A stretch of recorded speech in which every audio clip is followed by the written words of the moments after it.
Welcome to the Darnell and Cody show, where we talk about social and philosophical issues currently relevant to us as a society. Our topic today is about China in the modern age and its problems, not just internally, but also internationally. This is a big topic, and we're not going to be able to cover everything, obviously, but we'll try to cover most of the key concerns. The first thing I like to tackle is the trade war that is currently going on with China and the U.S., and more importantly, why is it going on? Many people think that the trade war just started out of a trade disparity between the U.S. and China, but the greater reason behind this is the tariffs are actually supposed to even the playing field because international companies face severe disadvantages when doing business in China. Particularly how the Chinese are notorious thieves when it comes to intellectual property. And this isn't something like little Billy in high school torrenting a few movies or video games. These are corporations stealing intellectual properties and patents and the like to counterfeit and undercut foreign companies doing business in China. Europol, for instance, states that China accounts for most knockoffs in the world. U.S. losses in revenue from IP theft equaled nearly $50 billion in the past year alone. That number is only going to grow as China then opens their own version of these products, be it cars, computers, phones, TVs, you name it. It's already happening, and corporations are bending backwards because there's profit to be had, and it's more or less the cost of doing business. And there's this kind of mafia-like feel to it, where coerciveness and theft and exploitation are all just the norm. And this is something that we should be taking into consideration, be alarmed about, and it's really something that's unacceptable coming from a supposed world power and a leader of the largest human population in the world. What do you think about this, Cody? Well, I mean, you summed up the trade problem really well. There's an issue when a nation allows companies or even state-run companies, as the case with communist countries such as China in certain situations, not all the time. But however, if they allow these companies to basically copyright intellectual properties or to just sell an even in like a Apple phone as an Apple phone, even though it's technically just a copy or an imitation of the actual Apple phone, you're gonna have issues with companies constantly trying to basically get leeway with China in some way, such as the Twitter CEO has done, where he's basically allowed China to use his platform because he knows that if he doesn't, then someone will copy his product in China and he's not going to be able to profit from that. So you have issues all over across the board with, especially now that we're in a era where everything is digitally purchased or it's all on social media. People are making money through basically collecting data on people or even through advertisements and all of these things. You're seeing really a growing problem that was existing for quite a long time, and now it's just expanding more and more. And I'm kind of curious. I mean, we have a president who has attacked China's activities, and he ended up having his own sons do business with China on behalf of his company during the same time period. So it's almost like no one can escape this if they're trying to be profitable. They're trying to stay basically on the cutting edge of business world in the global sense. So I'm curious, what would your opinion be on what countries can do to punish or stop China when it comes to intellectual property theft? Right, and that's a very important question. But it's not just intellectual properties we have to be concerned about. It's really the whole landscape of the current global economy. You can't negate China in the manufacturing portion of the global economy right now. So even if we were to say, look, you guys, for the international community to come together and say to China, look, we can't have you guys stealing all these patents and ignoring common copyright law. Even if we were to try to do all these, try to strong arm them into doing what we want, it's very difficult for the rest of the nations to really have that much leverage, because all these companies, not Apple, Google, whatever you want to call it, they all rely so heavily on China to manufacture their goods and their factories and their like manpower, that the problem is really ingrained in the economy itself. So I don't think there's a real cookie cutter solution to all this. But what we can do, or what the government can do, is ultimately have to offer an ultimatum or slowly build up a way to curb this type of behavior. And I know the Chinese government has been, officially stating that they're trying to enforce and protect foreign investments and foreign companies. But it's all very dubious when like you said, Twitter is bending backwards, not because of they're afraid of the government not protecting them. It's more like, at the end of the day, Chinese companies are going to just take what they want and make it theirs. It's the same thing with Amazon. China has their own version of Amazon. China has their own version of Facebook. China has their own version of WhatsApp and Facebook. They have all these social media platforms. It's like a Chinese version of it, and it's basically, they're all just carbon copies of what already exists in the West.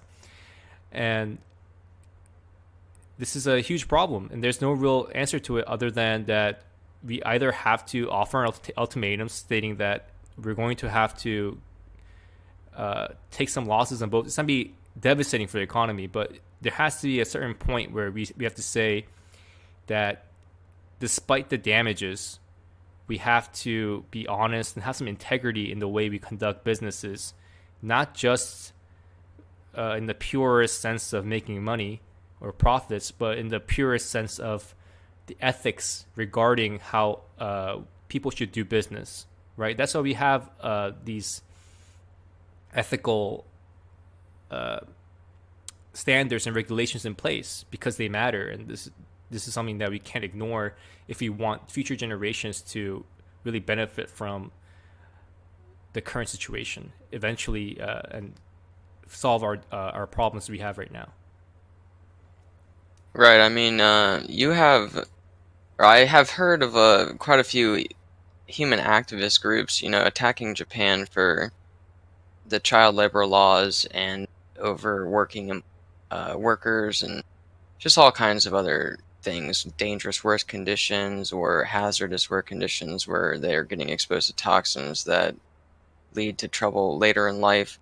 There's all kinds of problems that are going on in China, and certain people were vocal about it, I feel like, in the past. I really haven't heard the same amount of noise as I used to, and I'm talking when I was a child, being a 27-year-old right now, so I'm talking 18 years ago, I was hearing people really being vocal about the, at least, child labor laws in China, and now I'm not really hearing the same noise. I'm sure people are still concerned about it, but it's not really, even on the liberal side of the equation, something that people are really shouting about as much as other things such as climate change, which is quite interesting if you consider the fact that most of these people are all people who advocate for human rights and all these things.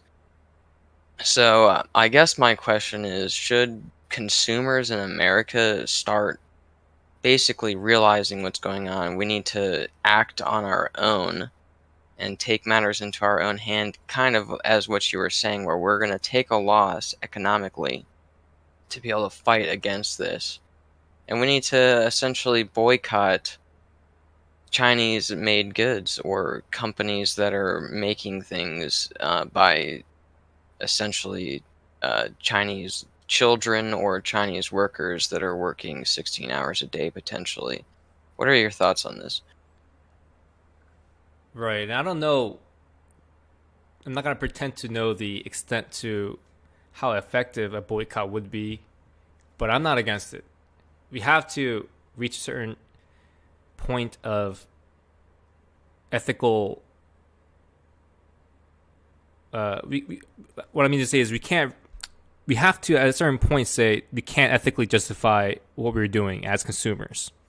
So if let's say our iPhones and our TVs and laptops were all made at the cost of slave labor, can we really justify that? I'm not saying that slave labor is what's happening in China across the board, but I'm stating that, well, let's say it's not slave labor, it's just literally just people being exploited in some measure, right? What then? At what point do we say, well, it's just the way it works over there? That's not my problem. That's what my thing as cheap as possible. That's how capitalism works. And that's why our companies are going over there and hiring their manufacturers and not, starting manufacturing companies at home because it's cheaper over there. And that's the way the economy works. It's the industrial, revolution over there right now. That's how it is. Do we accept that? Do we kind of rationalize for our own convenience? Or do we really take a stand and say, let's make a difference, let's make a change? And that's something that's very difficult to do, I feel like, for not just for us, but just in the practical sense of anything, really. It's not, I think, much more than just one or two people. It's not, I think, more than you and me. It has to be like literally a majority of people have to take this movement. And it has to also be with the corporations leading this, not just the consumers. And regarding child labor in China, I believe you don't hear much about it now because China has gotten a lot better than in the past. They have compulsory schooling right now, and they have loads of regulations in place to combat child labor. But it still remains a large problem, particularly in the rural areas where children are often kidnapped and even sold into slave labor, if not already working to support themselves, because China has one of the largest wealth disparities in the world. And this is one of those things that we have to consider in regards to child labor. If there is no financially viable means to put food on the table, then a child working to feed themselves is something that's understandable, even if the circumstance itself is intolerable in a functioning society. But there are also still cases that are prevalent today in the heavily industrialized cities where kids under the age of 16 work nearly 16 hours a day. They get beat for quote-unquote misbehaving or don't get paid in time. They get paid at the end of the year. So they have to work for a year and then get paid. And if they leave before the period is up, then they don't get paid. And in general, living like slaves to those factory owners. And the parody of what we see on TV these days, with the Chinese sweatshops and what have you, they aren't just outdated jokes. They're a dark reality that we have, rather callously laugh to in the spirit of cynicism and satire without really pausing for a moment to ponder how we are contributing to the situation as consumers. Most of the things in our homes today are probably made in China. And that's why it's important for our government and our corporations to consider how they engage in business there and to what standards they hold their business partners accountable, because ultimately they're going to have to hold themselves accountable if they don't do that.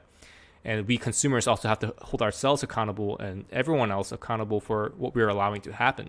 And as consumers should also be talking about this and really contributing to the discussion, because that's really the only way we're going to find a solution. It's not going to be me saying something and hopefully it works. It really has to be about everyone just being aware. Awareness is the first step. You have to be aware of this, and then hopefully we can really, smarter people than us can step in and really offer a meaningful solution that we can combat this mainstream ignorance and apathy towards this current situation. Right. Well, it seems like what you're saying, and I definitely agree, is that it's going to take everybody, or at least most people, and that's going to require people to really be informed about the topic, first of all. And then finally to, once they've learned about this, to say, no, we want to have things be American made, or at least made not by children who are getting paid pennies on the hour. You were talking earlier about the children and their work conditions, and even after all of that, the wages that they end up getting paid are dismal at best. And it's meager wages even in their own situation. And on top of all of that, we have to ask ourselves about the capitalism aspect of it. When do we expect our business owners to be patriotic? It's kind of easy, as you were saying, that, oh, well, they have this excuse of it's cheaper over in China, so they can just pay children to produce these goods for them at the benefit of themselves. But at the end of the day, a lot of the founding fathers were business owners, or they also had very high taxes back in 1776 and throughout the early 50 or 100 years of our country. Really, was tax rates were pretty high for business owners because people understood back then that you had to pay into the country to make it a great thing. And we're not really seeing that nowadays with our own business owners paying it forward to society the way that they used to, even back in 1960s through 1980s. Companies were paying people to go to college because they understood that if you had an educated population that was basically getting free college on your behalf, as long as they were willing to work with you for a certain contracted period of time, then they were going to be a better employee for it at the end of the day. For you, they were going to appreciate your troubles of paying for them, so they're going to work hard. At least potentially, most people would feel that they some form of gratitude towards this company if they had been paid throughout their college. And now we're not really seeing that as much as we used to. Some college companies are offering this, but it's not as to the extent as it was even 40 years ago. So, I mean, as you said, it's a problem that CEOs need to lead. And I feel like we're not seeing that leadership. And that is where I see, as you said, the government needs to step in some way. I'm not sure how without overstepping, because we obviously need to be careful about government overstep and, preventing businesses from profiting in the way that capitalism is supposed to work. But we also need to be careful about companies benefiting in other countries and not paying it back here where they've basically been created and where the number one consumers are. We're basically buying all of their products, but we're not benefiting from it besides from the material standpoint, which is some people are satisfied with, as you've said. I feel like we're starting to become more and more unsatisfied. Right. And you mentioned a good point there that we have to be careful with the government overstepping their boundaries in managing the economy, because that's exactly what China is doing. Their entire economy is controlled by the government, essentially. And we don't want that for Americans and the free world. We don't want that for the rest of the world. That's not the standard that we hold capitalism to or our business to. And it's a dirty game. We always knew that capitalism would be a dirty game. And I don't think patriotism really has that much to do with capitalism, at least not mutually. They're not correlated. It's more like the founding fathers, for instance, like you mentioned. I guess they had a more deeply ingrained value as to what capitalism should be, or what, more importantly, what the country should be, and what their love of the country is what drove them to behave as they did, not capitalism. Capitalism didn't drive patriotism. So I don't think we can really realistically expect these companies to share these patriotic feelings. And at the end of the day, a business exists to profit, and that's how a business survives. And that's all a business really should be about in terms of, or as far as capitalism is concerned. And that's where we have to really wonder, what can we do as consumers? Because we as the consumers are all the ones that ultimately hold the true power over these corporations. If we don't buy their products, then they can't make money. They die off, and that's the checks and balances in capitalism. But I feel like people are either unaware or just apathetic towards the situation we have, and it's understandable in a lot of ways. We live in a world where people are more and more getting disinterested more and more self-absorbed in their little world, in their little bubble. And frankly, from a very objective point of view, I wonder myself too, like, do I have a right to force people to care about anything?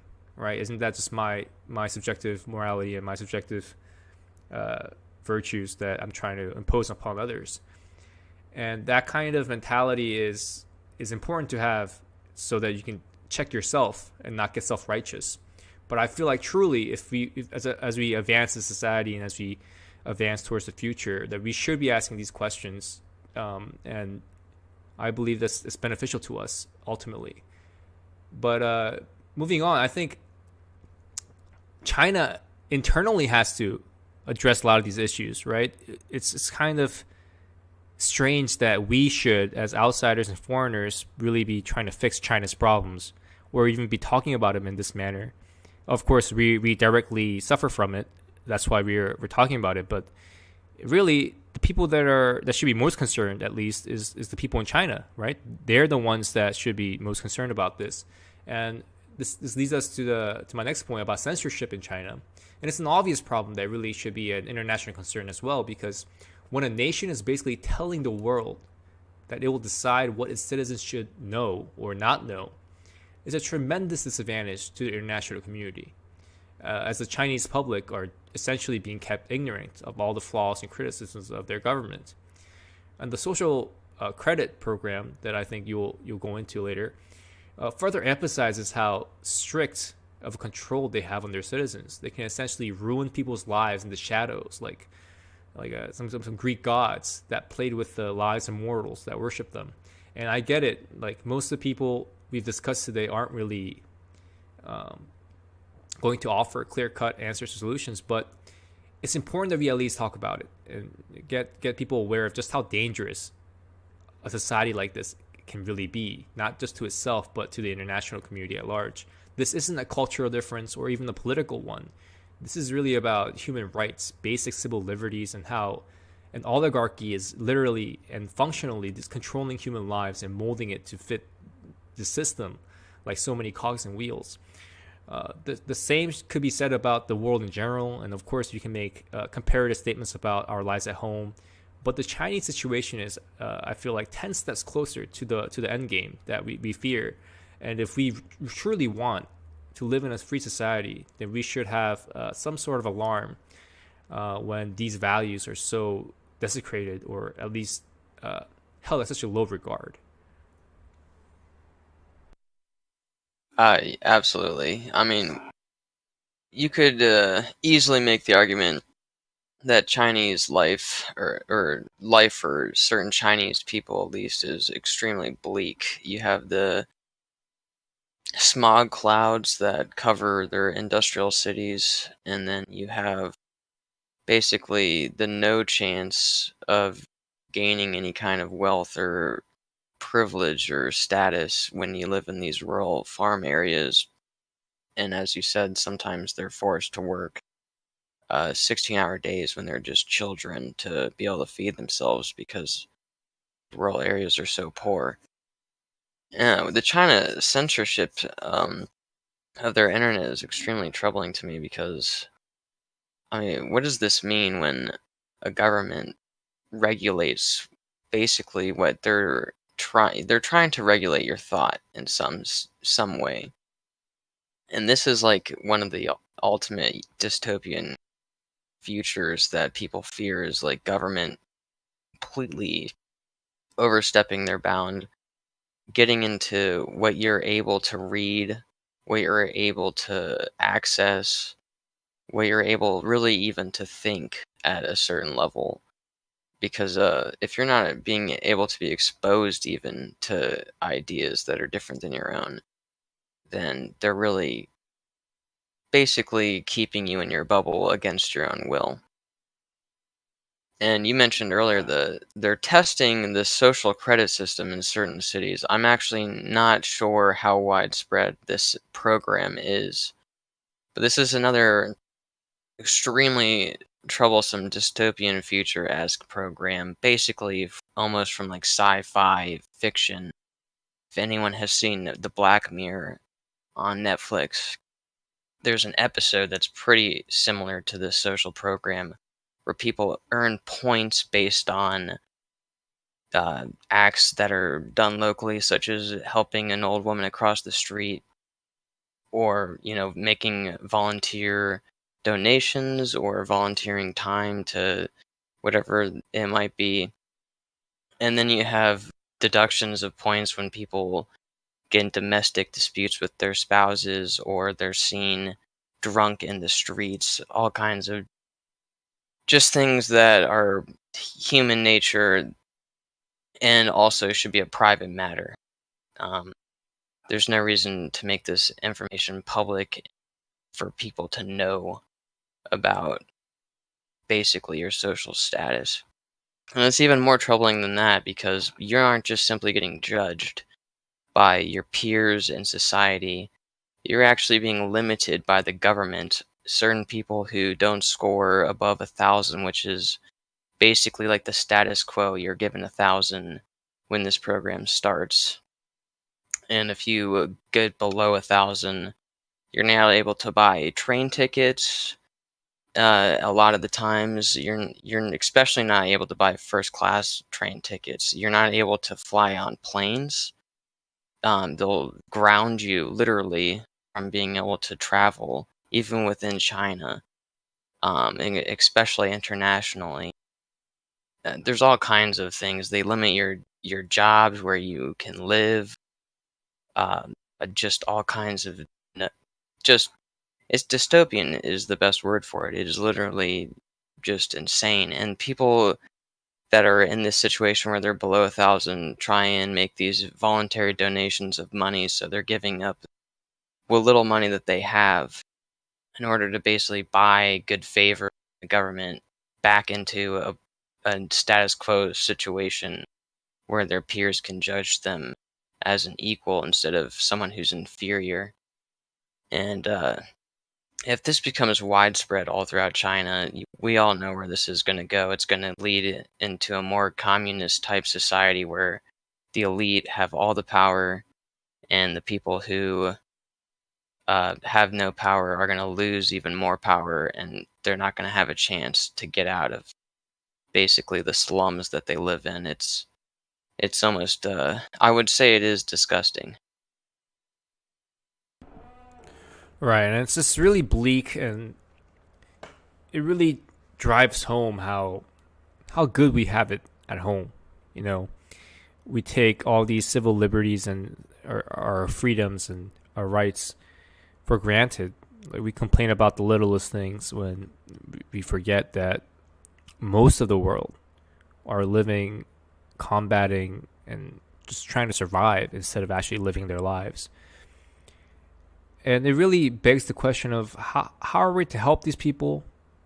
Is there really a way, or can we just, it seems our responsibility is to do what we can here given our abilities and given what we know, right? And that's what a lot of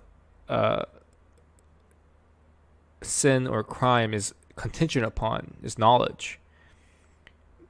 Given that we know that there's something wrong, how much can we condone it? How much can we be a part of it? Right? And I don't know. I think that's like the big problem that we have to face in this modern age as consumers and as people, because everything is connected now. Everyone's connected through social media, through the economy. It's really has become a global world. People are scared of this globalist, agenda and whatnot, but it's already happened. We are already in it, and we really have to look at what we as individuals are contributing to shape this global world that we live in. And it's not a easy question to answer, and I feel like that's why we all the more we have like this moral imperative to talk about it, but we're so caught up in the trivialities, and if you look at the news, you see more about celebrity breakups and scandals than you do about the simplest pressing matter internationally. Just what matters more?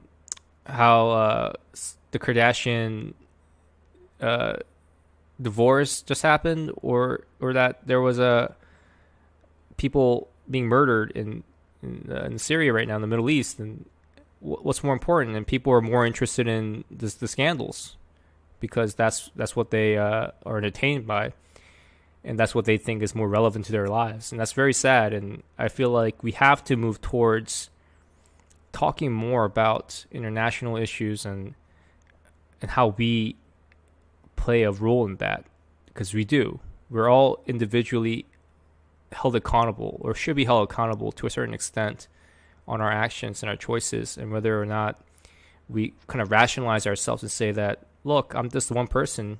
So what if I buy this phone, even if it's made on slave labor? I didn't enslave those people. I'm not using child labor. It's just that I'm here and they already made it, so I might as well buy it, right? And this kind of rationalizing is a very dangerous way of thinking, because what's the next step, right? What's the next step? Next step, they're gonna have well, let's say human farms, like, oh, you wanna get a new heart, you wanna get a heart transplant. Well, here's a heart available. It's from from another human being that was kidnapped and had their organ harvested, but this is what it is, right? It's just fine. Like, that's how it works over there. And just because I don't do it doesn't mean that this heart's got to go back to the kid, right? So I can rationalize this, right? And this kind of thinking just goes on and on and on, and we have to have a certain point where we say enough is enough. Like, ethically, how much are we going to hold ourselves accountable? Even if we're not wholly responsible for everything, we have to really have that self-awareness to really see ourselves in the bigger picture and see where we are, and kind of map our position and how we can navigate better through this landscape we find ourselves in. Right. I mean, consumers at the end of the day, as you said, we're the driving force of capitalism. So if we're unhappy with the way capitalism is going, our wallets need to speak towards that, and that's not what's happening right now. People are continuing to buy despite their unhappiness, and it's troubling, to say the least. It's a sign of how uninformed people are, I think, that they just buy but complain at the same time. We all know that China is a problem, and we all know I mean, most goods are coming from China, and we know that these cell phones and things like that, they're all coming from China. So at the end of the day, if you really want to stop the problem, your wallet needs to be the voice.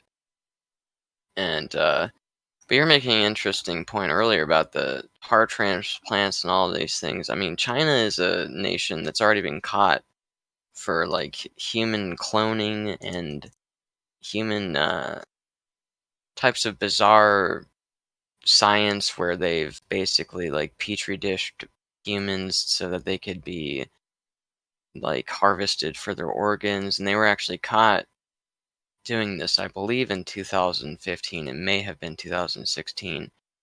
And international communities were kind of crying out against this, but there was nothing that could be done against China repeating this. They had said that they would, stop it and monitor what people are doing on that kind of specific, basically human farms where they're growing humans. But I mean, what China's word doesn't really mean anything, as we've found out, where they say that they're going to do one thing and they allow it to continue for 10 years or so. So hopefully, international communities are watching what's going on with that. But that's another thing that's incredibly troubling, if it would ever get past the point it is now, where they're literally having like lines of humans being grown in these vials or what have you. I mean, it could get really strange fast. Right, and that's a perfect example of how we can how fast and how dangerously we can get out of control in regards to how complicit we are, and how much we allow to happen without us really being held responsible as part of bystanders, right? If we just say, well, it's not my country, it's not, it's not me, it's not my family, it's not my friend, it's not my neighbor, it's just, it spirals out of control, and eventually it's gonna be your neighbor, it's gonna be your friend eventually, because it's just setting a bad example. We're seeing this is a world superpower. This is the single largest population in the world, and they're behaving like this. And what kind of example is that setting for the rest of the world? You have to kind of take that into perspective. They represent 1/6 of the human population, and this is actually intolerable. You shouldn't be allowing these things to happen. And I'm not suggesting that I'm a ethical professional or someone that really has a firm understanding of what's even going on in China, but if what you're saying is true, and they're growing human farms, and they're making clones and stuff like this, this should be something that's talked about. It should be something that's talked about more than just Chinese people and their bubble of the Wild West, essentially, just whatever goes. It should be something that we should all be concerned about and thinking hard about, because there's a reason why these topics are taboo. There's a reason why we're iffy about just growing clones and saying, well, it's not really a human, it's just a clone, right? And then what's the next step, right? What's the next step? What defines a human being? And we say that, well, you weren't born from a womb, so you're not technically a human being, and we kind of ignore. There's a plethora of problems that come after these kind of rationalizations, as I mentioned. So we have to be careful about this, and this is another great example of how dangerously things can, and how quickly things can spin out of control if left unchecked. Right. As I said, they were caught doing this by international communities, and the company that was doing this has stopped. So hopefully the entire country has stopped, but I was just stating the clear risks of China not monitoring this, so you never really know what's going on in China. But I would like to point out, or I guess ask, I mean, it seems to me that eventually a society comes to a point where they decide enough is enough with basically the tyranny, or the tyrannical government. Is this going to happen in China eventually, when the population gets a little bit more educated, they start finding out a little bit more about what's going on just globally or internationally? Are people gonna end up rebelling against the Chinese government, or does the Chinese government have too much power and too much sway over people's thoughts already? That's a What's your fantastic thoughts question. on this? That's a fantastic question. And really, I have no clear answers, obviously, and who can predict the future. But I feel like both are very likely. So the more that people are educated, the more that people are able to open their minds, the more they will be feel the need to rebel and fix what they so clearly can see is wrong. And it kind of correlates to also the more wealth you attain, and the more leisure you have, and the more time you have to think about things, right? The more you realize how bad things really are around you.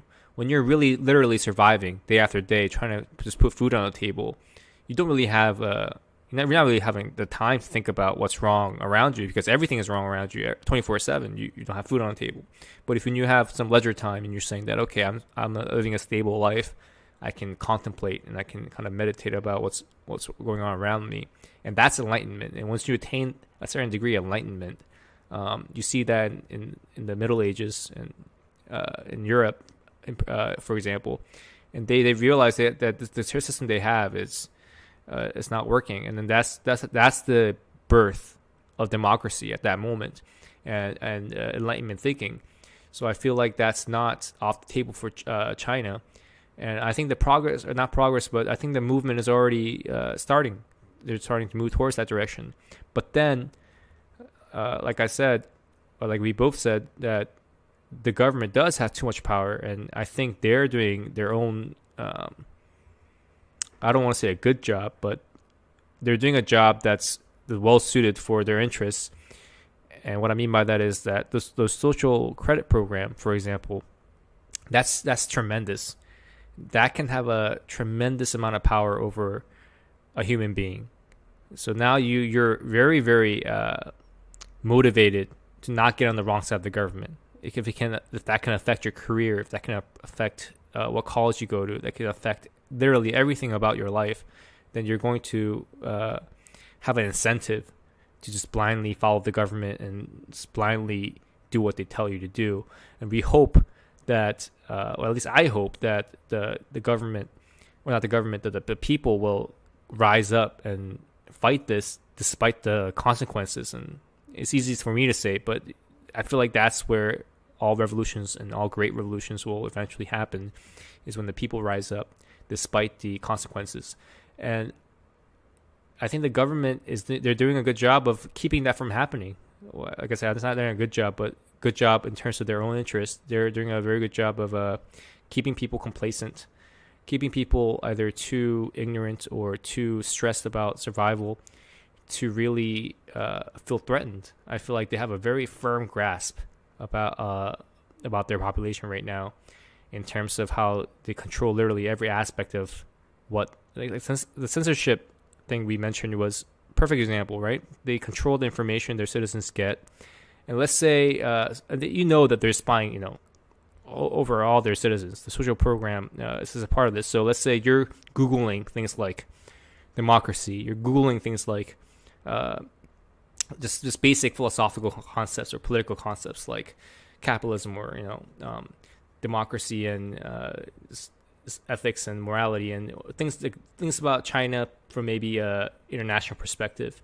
And then you realize that, because this person did this, he has a lower social credit rating now. And then these people are eventually going to be filtered out.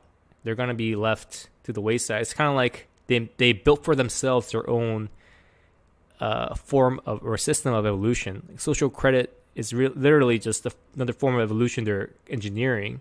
So they're trying to program social behaviors, and the ones that get the most benefits are going to be the ones that thrive in that environment, while the others are kind of left to suffer and die off eventually.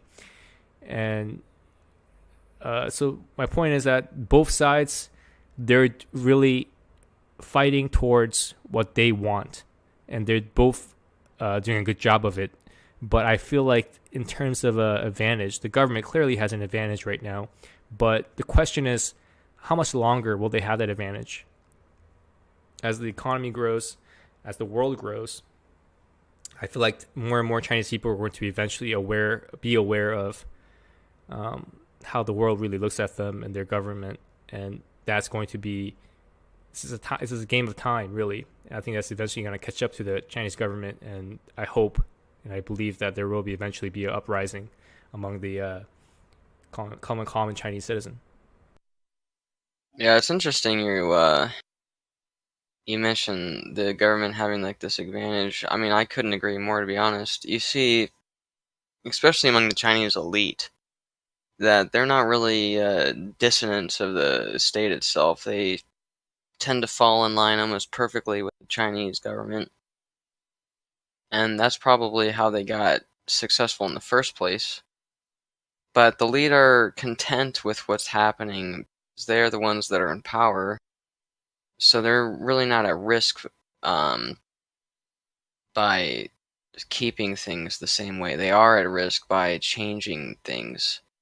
So it's another example of basically like tyranny, even on the social standing, especially with now the social credit system being implemented. But if you have people that are basically the top social standing of the society, and they're the ones who are saying basically without question that the government is perfect in every way, then the lower or uneducated people are going to have a hard time coming to the conclusion themselves that something's wrong without exterior motivator, or at least some kind of information. And with that censored internet, that's very hard to get. But with that being said, despite the challenges that the Chinese people have I do feel and hope, as you do, that one day, hopefully within the next, 35 years, giving it a realistic time frame, that people will get educated in some way, at least on a global standpoint, just by the fact that there's so much knowledge flying around nowadays. Even despite the fact that there's sensitive internet, people can get around this, and Chinese people do know how to do this, at least those that are computer savvy, such as private PVNs, private virtual networks. And I do hope that the Chinese people basically come to the conclusion, as you said, through the access of knowledge and through process of enlightenment, essentially, as you had said as well, that they want democracy or some form of it at least, and they are sick of this social credit system and all of this other kind of heinous government oversight that it's running their lives with no power of their own to have any change or meaningful impact on their own society. I feel like if people live in this kind of situation, we've seen throughout history that dissatisfaction happens and some kind of change eventually gives in. And we've never seen such a tyrannical kind of brainwashing effect as the Chinese. You could argue that religion has, but I would argue with that to an extent. And so I feel like, people have worries that are justifiable for the Chinese people themselves. But as we had both said, there is hope, and there's no reason not to hope for them.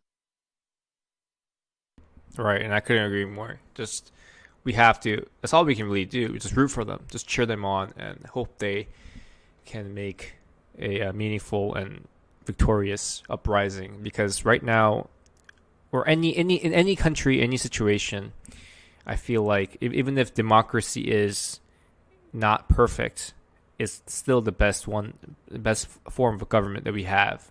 And even if the majority is not always right, it's better than the minority always being wrong and the minority just controlling everything. So you and I both, we know we all we can do, all anyone can really do, is root for the Chinese people to really have that uprising, and hopefully they can fix their society and their government can be eventually not necessarily overthrown, but amended and reformed towards a more representative of their people than purely self-interest. And I think that's about all the time we have for today. And we'll catch you next time with a very new topic. Thanks for listening. Thanks, guys. Catch you next time.